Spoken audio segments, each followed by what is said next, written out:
Hi friends, good morning. இன்றைக்கி நான் என்னோடய லைஃப்பில் பாஸ்ட் 6 இயர்ஸ் ஜேர்னியை பற்றி உங்கள்கிட்ட மனம் விட்டு பேசலான்னு சொல்லிட்டு நினைக்கிறேன். இது மேபி நிறைய பேருக்கு போர் அடிக்கலாம், நிறைய பேருக்கு இன்ட்ரெஸ்டாகவும் இருக்கலாம், தெரியல. எப்படி இருந்தாலும் கமெண்ட் பண்ணுங்கள். ஆக்சுவலி இது என்னோடய ஜேர்னிங்கிறத விட என் குழந்த இப்போ 6 இயர்ஸ் கம்ப்ளீட்டட். இப்போ தான் பர்த்டே February 7th கம்ப்ளீட் ஆச்சு.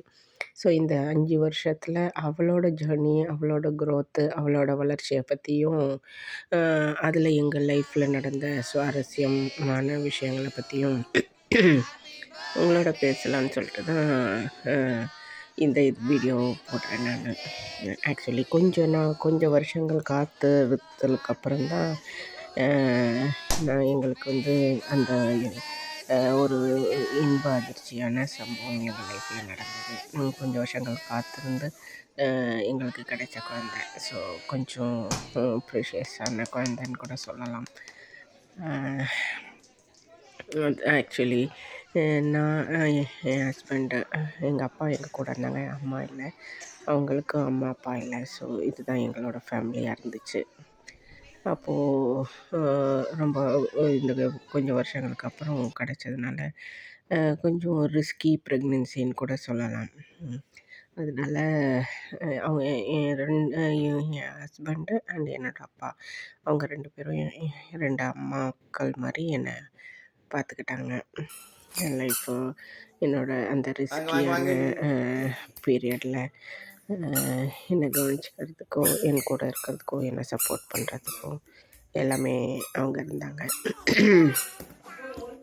அப்படி இருந்துமே பார்த்திங்கன்னா ஒரு ப்ரீமெச்சூர் பேபியாக ஒரு 8 monthsலேயே அன்எக்ஸ்பெக்டடாக என் பேபி அண்டர் வெயிட்டில் பிறந்துட்டாங்க. ஸோ அந்த ஒரு 3-4 வீக்ஸு வளர்ச்சி அவங்களது கம்மியாக தான் இருந்தது. ஸோ வெயிட் அண்டர் வெயிட்டில் இருந்தாங்க. அவங்கள அந்த நார்மல் லைஃபுக்கு, நார்மல் வெயிட்டுக்கு அவங்கள நாங்கள் கொண்டு வர்றதுக்குள்ளே ரொம்பவே கஷ்டப்பட்டோம். அது அவங்களோட அந்த ஆர்கன்ஸ் வளர்ச்சியும் எல்லாமே ஒரு 9 months இருந்து பிறக்கிற குழந்தைங்களுக்கான டெவலப்மெண்ட் இல்லாததுனால இன்டேக்கும் பார்த்திங்கன்னா ரொம்ப கம்மியாக தான் போகும். அதனால் அவங்க எப்போவுமே பார்த்திங்கன்னா கொஞ்சம் ஆக்டிவாக இருப்பாங்க, ரொம்ப இதுவாக இருப்பாங்க. பட் பார்க்குறதுக்கு பார்த்திங்கன்னா வீக்கான குழந்தை மாதிரி ரொம்ப ஒல்லியாக இருப்பாங்க. அண்டு இன்டேக்கு இப்போவும் வரைக்குமே, இப்போ 6 இயர்ஸ்லேயுமே 2 இட்லி 1 இட்லி சாப்பிட்றதுக்குள்ள உங்களுக்கு ரொம்ப கஷ்டம். அந்த மாதிரி தான் இருப்பாங்க. ஸோ பிறந்து வளர்த்து அப்படி வந்துட்டுருக்கும்போது அவங்களோட 1.5 வயசில் எங்கள் அப்பா ஒரு ஆக்சிடென்டெல்லாம் கீழே விழுந்து அவங்க இறந்துட்டாங்க. ஸோ என்னோடய ஒரு அம்மா எனக்கு கம்மியாயிட்ட மாதிரி ரொம்பவே இதுவான நேரம் அது. அப்போ திருப்பி குழந்தைய வச்சுட்டு கொஞ்சம் ரொம்பவே கஷ்டப்பட்டுட்டு இருந்தோம். இது நடந்தது எங்களுக்கு பாண்டிச்சேரி. அண்ட் அங்கேருந்து நாங்கள் குழந்த பிறந்த ஒரு 6 monthsல சென்னைக்கு ட்ரான்ஸ்ஃபர் ஆகி சென்னை செட்டில் ஆகிட்டோம். இப்போ நாங்கள் சென்னையில் தான் இருக்கிறோம். ஒரு 6 இயர்ஸாக ஒரே இடத்துல தான் இருந்துகிட்ருக்குறோம். ஸோ 6 months பேபியாக இப்போ 6 இயர்ஸ் ஆகுது. ஸோ ஒரே வீட்டில் கண்டினியூ பண்ணிகிட்ருக்குறோம். எங்களோட ஃபர்ஸ்ட் பர்த்டே பாண்டிச்சேரியிலேருந்து சென்னை மூவ் ஆகிறதுக்கு முன்னாடி அவங்களோட பேர் வைக்கிறது, தொட்டில் போடுற ஃபங்க்ஷன், இது எல்லாமே கொஞ்சம் நல்லாவே கொண்டாடினோம். அதுக்கப்புறம் இங்கே அவங்களோட ஃபர்ஸ்ட் பர்த்டே நடந்தது. எங்கள் லைஃப்பில் பார்த்திங்கன்னா எங்களுக்கு இந்த எங்கள் குழந்தையோட பர்த்டே வருஷத்தில் ஒரு நாள் மட்டும்தான். எங்களுக்கு தீபாவளி, பொங்கல், இன்னும் என்னெல்லாம் நம்மளோட ஃபெஸ்டிவல்ஸ் இருக்குதோ அது எல்லாமே எங்களுக்கு அன்றைக்கி மட்டும்தான். மற்ற நாட்கள்லாம் எங்களுக்கு அந்தளவுக்கு பெருசாக இது பண்ணினாலும் அந்தளவு மற்ற எல்லா ஃபெஸ்டிவலும் சேர்ந்து கொடுக்குற சந்தோஷத்தை இந்த ஒரு நாள் என் குழந்தையோட பர்த்டே எங்களுக்கு கொடுக்கும். ஸோ அதை நாங்கள் எப்போவுமே மெமரபிள் ஆகணுங்கிறதுனால எங்களோட இதுக்கு ஏற்ற மாதிரி ஒரு சின்னதாக பர்த்டே பார்ட்டி அரேஞ்ச் பண்ணி ஃப்ரெண்ட்ஸுங்களோட ரிலேட்டிவ்ஸோட வர முடியிறவங்களுக்கு வந்தவங்களோட அப்படி நல்லா கொண்டாடுவோம். அவளுக்கு அது ரொம்ப இஷ்டம். ஏன்னா மற்ற நேரத்தில் கெஸ்ட்டு, ஃப்ரெண்ட்ஸு, அவுட்டிங் அந்த அளவுக்கு ரொம்ப நாங்கள் அவுட் கோயிங் பர்சன்ஸ் கிடையாது. ஸோ அந்த ஒரு நாள் எங்கள் வீட்டில் நிறைய பேர் இருக்கிறது அவளுக்கு ரொம்பவே சந்தோஷமாக இருக்கும். அவள் பிறக்கறதுக்கான வேண்டுதல்கள், அவள் பிறக்கணுங்கிறதுக்கான வச்ச நேர்த்திக்கடன்கள் இது எல்லாமே இதில் வந்து காமிச்சிருப்போம். தொட்டு வெள்ளி தொட்டில் இது பண்ணுறது, துலாபாரம் கொடுக்கறது, அந்த மாதிரி மொட்டை போடுறது, அவளோட காது குத்தல், இப்படி அவளுக்கு நடந்த எல்லா விசேஷங்கள் எல்லா விஷயங்களும் எங்களால் முடிஞ்ச அளவுக்கு நாங்கள் இதில் காமிச்சு ஒரு மெமரபிள் வீடியோவாக இதை வைக்கணும். மெமரபுளாக இதை நாங்கள் லைஃப் லாங் பொக்கிஷமாக பாதுகாத்து வச்சுக்கணும் அப்படிங்கிறதுக்காக பண்ணி வச்சுருக்குறோம்.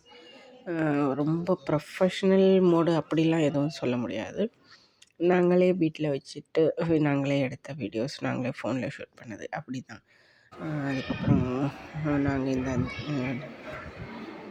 அவங்களோட 2 வயசில் தான் நம்ம எல்லாருமே ஃபேஸ் பண்ண பேண்டமிக்கு, கொரோனா பேண்டமிக்கு வந்தது.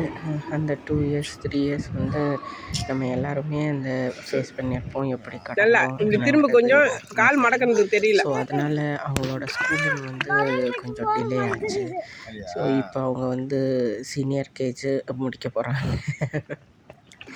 ஜூனியர் கேஜி முடித்து சீனியர் கேஜி முடிக்க போகிறாங்க. அவங்களோட ஸ்கூலிங் ஃபஸ்ட் இயர் மறக்க முடியாத ஒரு விஷயமா இருந்தது. பட்டு ஜூனியர் கேஜி ஃபஸ்ட்டு டே வந்து அன்னையிலேருந்தே ஸ்கூல் பஸ்ஸில் தனியாக போக பழகிக்கிட்டாங்க. ஸ்கூல் பஸ்ஸில் தான் இப்போ அவங்க போயிட்டு வந்துட்டுருக்குறாங்க. இது இப்போ ரீசெண்டான பொங்கல் செலிப்ரேஷன் 6th பொங்கல் அவங்களோடது இங்கே சென்னையில் கொண்டாடினது. ஸோ ஸ்கூலிங்கில் ஃபஸ்ட் இயரே நாங்கள்லாம் கொஞ்சம் நல்லா அவளை நினச்சி ப்ரௌட் ஆகிற மாதிரி ஸ்போர்ட்ஸ்லலாம் கலந்துக்கிட்டு நல்லா வின் பண்ணி ஷீல்டு சர்டிஃபிகேட்லாம் வாங்கியிருந்தாங்க. So we are proud for that. இத்தனை நாள் காத்திருத்தலுக்கு ரொம்ப சின்ன விஷயந்தான். அந்த வயசுக்கு அவங்க பண்ணது அவங்களுக்கு பெரிய விஷயம். பட் நமக்கு ரொம்ப சின்ன விஷயமா இருந்தாலும் எங்களுக்கு அது ரொம்பவே ஏதோ ஒலிம்பிக்கில் மெடல் ஜெயிச்ச மாதிரியான ஒரு விசேஷமாக இருந்தது. ஸோ ஸ்கூல்ஸில் நடக்கிற எல்லா ஈவெண்ட்ஸ்லேயும் பார்ட்டிசிபேட் பண்ணுவாங்க. ஸ்டேஜில் ப்ளே பண்ணுவாங்க, டான்ஸு, ஸ்போர்ட்ஸுக்கு அத்லெட்ஸில் கலந்துப்பாங்க. ஸோ இது எல்லாமே அவங்களுக்கு நல்லா போயிட்டுருக்குது. ஸோ ஸ்கூல் லைஃப் அவங்களுக்கு இப்போ நல்லா போயிட்டுருக்குது பை காட்ஸ் கிரேஸ். அண்டு எங்களை சுற்றி இருக்கிற நிறைய நல்ல உள்ளங்களோட ஆசீர்வாதமும் அன்புனாலையும் நாங்கள் இப்போ நல்லாவே அவங்களோட லைஃப் ஜேர்னி போய்கிட்டுருக்கு. ஸோ இந்த லைஃப் ஜேர்னி அவங்களுக்கு இன்னும் நல்லா சிறப்பான முறையில் சிறந்த ஒரு நல்ல பெண்மணியாக, சிட்டிசனாக, நல்ல ஒரு ஹியூமன் பீயிங்காக வரணுங்கிறது முதல் மோட்டோ. அதுக்கப்புறம் அவங்களோட டேலண்ட்டு, அவங்களோட மற்றதெல்லாம் வச்சு அவங்க வாழ்க்கையில் முன்னேறது அவங்களோட ஓன் இன்ட்ரெஸ்ட்டு. பட் ஒரு நல்ல ஹியூமன் பீயிங்கை இந்த சொசைட்டிக்கு நம்ம கொடுக்கணுங்கிறது தான் எங்களோட ஃபர்ஸ்ட் மோட்டோவாக இருக்குது. இதுதான் எங்கள் லைஃப் ஜேர்னியோட எங்கள் குழந்தையோட லைஃப் ஜேர்னியோட இது இந்த இப்போ லேட்டஸ்ட்டு ரிப்பப்ளிக் டேக்கு அவங்க ஸ்கூலில் டான்ஸ் ப்ரோக்ராம். இதுக்கு வந்து இவர் வந்திருந்தாங்க, சைலேந்திரபாபு, மிஸ்டர் சைலேந்திரபாபு வந்திருந்தாங்க. ஸோ இந்த மாதிரி எல்லா அவங்க ஸ்கூல் ஃபங்க்ஷன்ஸுக்கும் சீஃப் கெஸ்ட்டு நாங்கள் நிறைய பேர் வருவாங்க. இதுதான் எங்களோட 6 இயர்ஸ் லைஃப் ஜேர்னியாக இருக்குது. February 7th 6th இயர் பர்த்டேவோட இந்த வீடியோ நாங்கள் முடிக்கலான்ட்டு பிளான் பண்ணியிருக்கிறேன். ஸோ இது வந்து அன்றைக்கி மார்னிங் கோவில் அபிஷேகம் கொடுத்து ஸ்பெஷல் ப்ரேயர் பூஜை பண்ணது. அண்ட் அதுக்கப்புறம் ஈவினிங் பர்த்டே பார்ட்டி வித் ஃப்ரெண்ட்ஸுங்களோட நடந்த ஈவெண்ட் இது. எங்கள் அப்பார்ட்மெண்ட்டில் இருந்த குழந்தைங்களோட சேர்ந்து அவங்களோட ஃப்ரெண்ட்ஸுங்களோட சேர்ந்து ரொம்ப சந்தோஷமாக ஜாலியாக கொண்டாடினாங்க. ஸோ இப்போ இதை பார்க்குற எல்லோரும் வாழ்க்கையில் நல்லா முன்னேறி நல்ல உயரத்தை தொட்டு நல்லபடியான நீண்ட ஆயுளோட ஒரு நல்ல ஹியூமன் பீயிங்காக வளரணும் வாழ்த்தணும்னு ஆசைப்பட்றேன். ப்ளீஸ் வாழ்த்துங்க.